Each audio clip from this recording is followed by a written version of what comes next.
Sandrine KEZIMANA nkabandi umu-entrepreneur. Umu-entrepreneur akora vyinshi bwabo pour le moment hari ivyo nifocalisizemwo, ivyo navyo nkaba mfise agence de voyage, nkaba ndi muri produits cosmétiques hanini n'ivyo.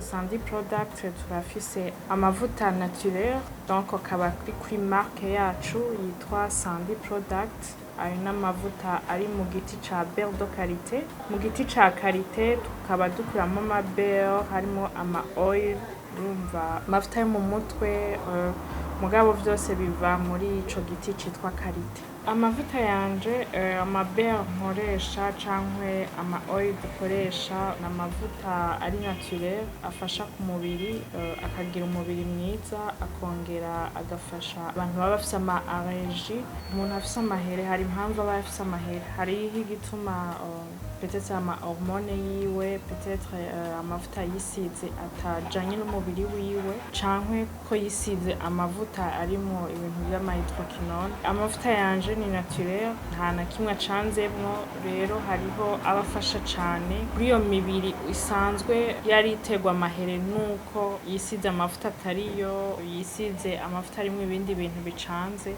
Urumva no mukonseye yuko yokoresha amavuta naturel kugira ngo agumane wa mubiri wiwe mwiza adacanze n'ibindi bintu. Ngaha anye muri Sandy product harimo ibintu vyinshi, harimo beauty clinic na salon de coiffure. Muri ico gihe rero turabwira umuntu akoresheje amavuta yacu yuko ategerezwa kuyatretesha mu mishatsi, kubera yuko turafise salon, urashobora kuza tukakugira traitement y'imishatsi dukoresheje amavuta yacu. Nakubwiye ko dufise clinique de beauté. Iyo clinique de beauté rero harimo amamashine dukoresha kugira ngo aya magraisse dufise ku mubiri agabanuke, hanyuma duheme, kubera ivyo dufungura canke ivyo tugira iki hariho igihe bizana amagraisse.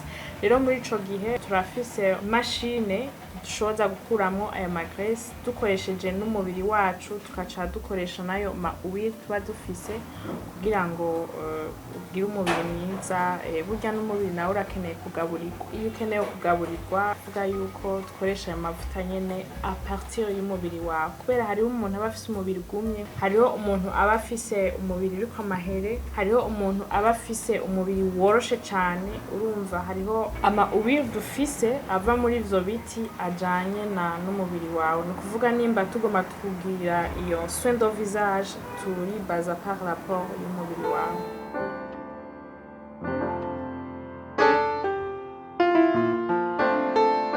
Iciyumviro co gukora Sandy product cavuye 2020. Naraje ngaha, hanyuma nari nje mu nama ya 5 jours, hanyuma stake ngaha kubera yuko airport zose zari zugaye, no mu gihugu nabamwo naho nyene zari zugaye, biba ngombwa ko mara amezi 11 ngaha i Burundi. Vyanyoroheye rero kubera yuko amavuta nahora nkoresha nayabuze ngaha, cangira ikibazo c'umubiri, ndagwara amahere, umubiri wanje uraba nabi. Ariko nsubiye inyuma nkasubira mu gihugu nahoramo nkakoresha y'amavuta, nsubirana wa mubiri wanje. Muri ico gihe nari ngwaye, nagenda ndahura n'abantu benshi bambwira ati twe twaragerageje iki, nta kuntu wogerageza kugira ngo urabe yuko nawe wokigira. Nagerageje vyinshi ariko nta na kimwe camfashije. Rero maze gukira navuze nti reka ndungikire b'abantu twahura, b'abantu bari bafise ca kibazo nk'ici wanje, kugira ngo ndabe nabo ko mubafasha.